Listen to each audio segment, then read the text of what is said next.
Life in a world that keeps changing. Think that it's progress you're making. Copy and paste pretty faces all the time. Hello, everyone. Welcome to Anointed Lady TV, the home of news and politics. If it is your first time in this channel, you are highly welcome. Thank you so much for stopping by. And if you like what we do on this channel, hit on the subscribe button. Also put on the notification bell so you'll be notified by YouTube anytime we drop a new video. And if you are returning subscribers, thank you very much for always coming back to watch our videos. On this platform, we drop videos every day and we react to every video that come our way. And on this very video, I will be watching with you.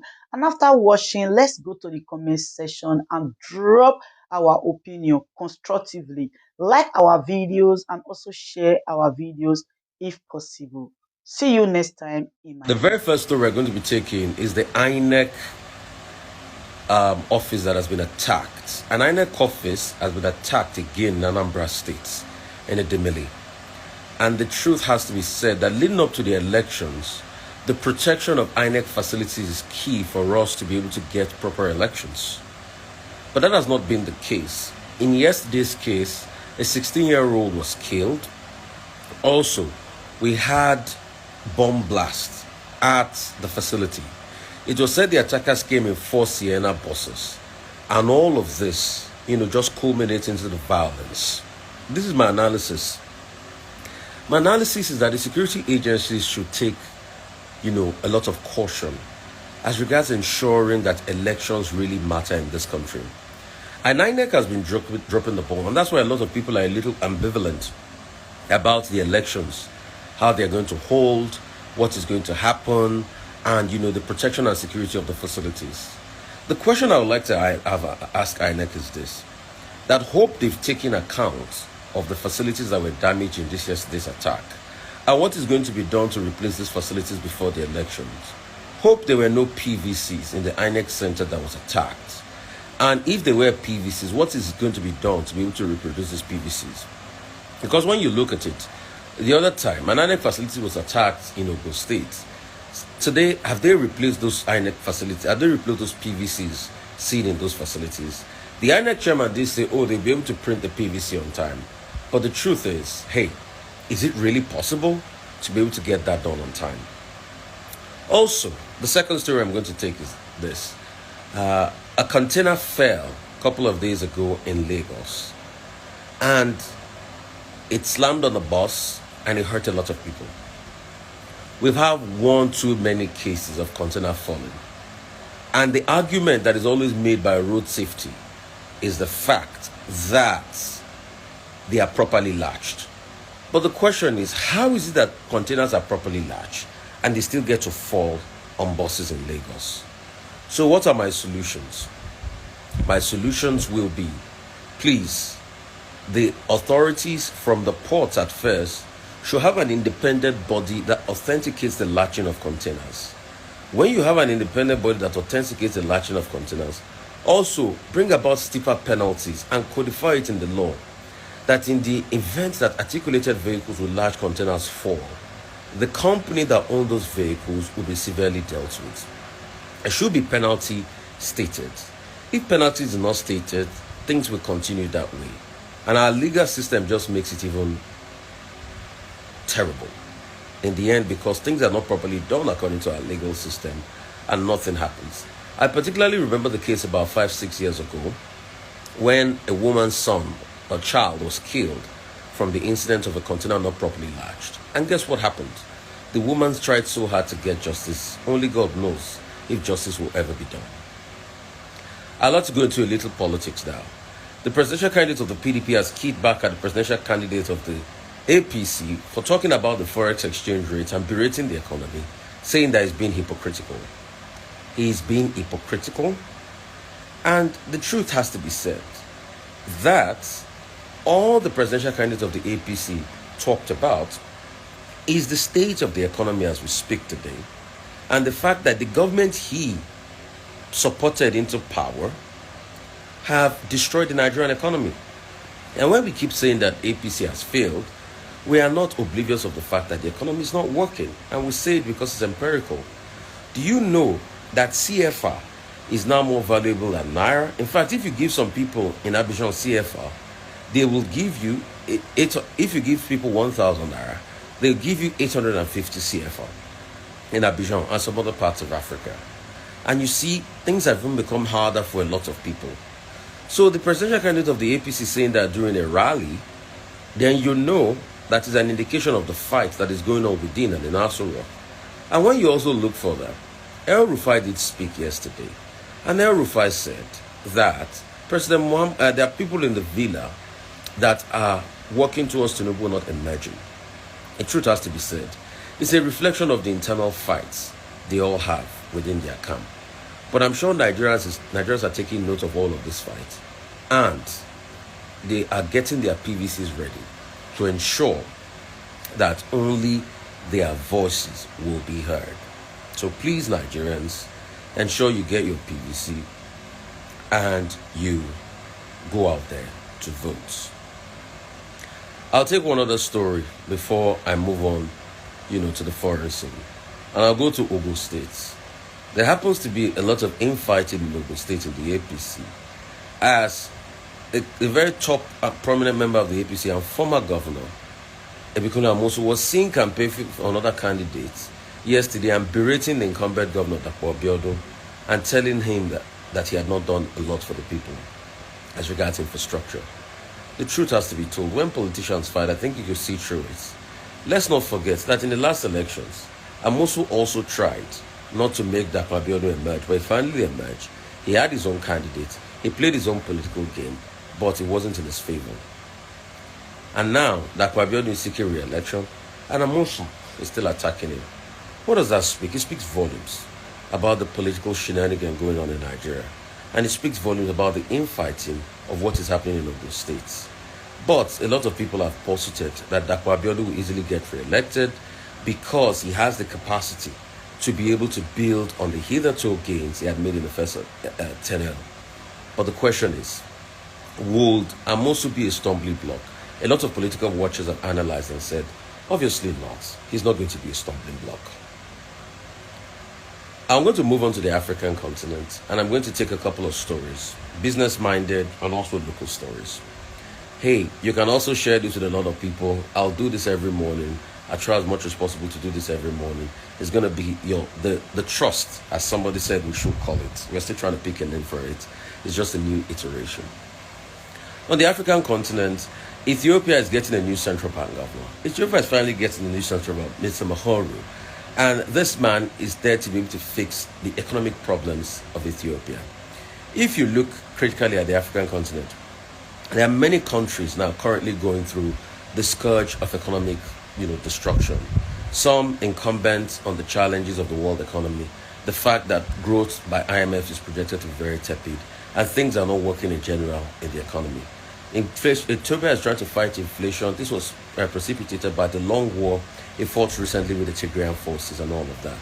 But a lot of people are looking at the possibilities and say, will things truly happen for Ethiopia by getting a new central bank central bank governor? But only time will tell. But the central bank governor comes with a lot of experience. He attended Kennedy School of Business, and he has done quite well for himself, an attorney by training. And let's see how that pans out. I'll quickly move to the Ghanaian economy. Ghana had to raise interest rates again because the economy is at an all-time low in Ghana as we speak. Inflation rate is well over 50% and the economy is bleeding. Only recently, Ghana had to take loans from the IMF, and the loans from IMF comes with a lot of conditionality. And the truth has to be said, this conditionality applies to the Ghanaian economy. What IMF is simply asking Ghana to do is to be able to take a level of fiscal discipline and ensure that people, do what is right in government. And the central bank in Ghana has also said that going forward, they will not print more money in ways and means to be able to give the Ghanaian economy. Prior to this time, the central bank had printed over 40 billion cedis to be able to support the Ghanaian economy. That reminds you pretty much of what Nigeria has been doing. And hey, in case you don't know, Nigeria also recently only gave about 1 trillion was approved in ways and means more to be able to print for the economy. So when you look at that and look at what is happening in Ghana and juxtapose it to the state of the economy, you see things obviously are not good for African economies as we speak. But the Ghanaian problem, if you dial back, is pretty much caused by leadership. Ghana had oil, but oil became a cause because many bad decisions were taken as regards giving licenses to oil companies that the Ghanaian government had to buy back to the tune of over $1 billion that kept them in debts. I hope we're learning from that. I'm going to move on to the foreign scene and take two very prominent stories. The first story I'm going to take on the foreign scene is India. India is rising, and it is said that India economy would eclipse two other economies to become the third or the fourth in the world very soon in the next 10 years. And India is positioning itself as a country for that. Only yesterday, India had a budget with spending worth over 45 trillion rupees, and that's over 500 billion US dollars. Majority of their spending is to position themselves as a security powerhouse in the Asian region. India is going to be spending over $72 billion on their military budget. 20 billion of that is going to go to, strategic purchases for their military. Also, when you look at it, India had to reduce taxes, for those that earn about $8,000 yearly will not be paying income taxes any longer, in India. There are also provisions kept aside, for health, for business, for road development. India also, in the budget, talked about developing 5G, developing artificial intelligence, and developing more research. India, with that budget, as presented yesterday by the Ministry of Finance in India, is positioning itself to be a global player in the grand scheme of things and in the Asian region. It is also projected as an economy to grow about 6.5%. Currently, India also has a problem of a big deficit, 118 billion. That's about 6.5% to GDP, debt to GDP ratio. But the truth is, India is also projecting in the budget that it plans to reduce its deficit by doing a whole lot of work. And what does it plan to do? It plans to reduce its deficit to about 5.4% or 5.9%. India churned out this budget yesterday, and it was budget day in India. As I wrap up, a real eye-opener. You can call this session an eye-opener on the trends of the world. South Korea is fast becoming the new military powerhouse. 5 European countries to 7 European countries have made orders from South Korea to be able to bolster their military capacity. Poland and some other countries are ordering South Korea equipment now because Americans are finding it difficult to be able to produce equipment like their Hammer missile launcher on time and the likes. Everybody's now tilting towards South Korea because South Korea provides two options. One, it can provide military equipment at a quicker turnaround time, and also it can provide military equipment for the countries that are, evident that want their military equipment, and it can provide it on the soil of those countries. So, in the last 1 year, South Korea has gotten military orders well over hundreds of millions of US dollars and well into the billions. In the Asian region, South Korea is fast becoming another military powerhouse. And as we wrap up things, I just want to tell you a quick inspirational story for you never to give up. Okay? I'm going to try to see if I can add inspiration to behind it. Only last year or last season, a Nigerian footballer did very woefully. His name is Osimhen. He struggled, he had COVID, and a lot of things happened. That his big money signing to Napoli was well on the way to ruins. But this same season, Osimhen has become a toast of many in Italian league. He's banging in goals, doing so well, and the truth is that he's well on his way to equaling the records set by the likes of Giorgio Ponware when he was in Italy.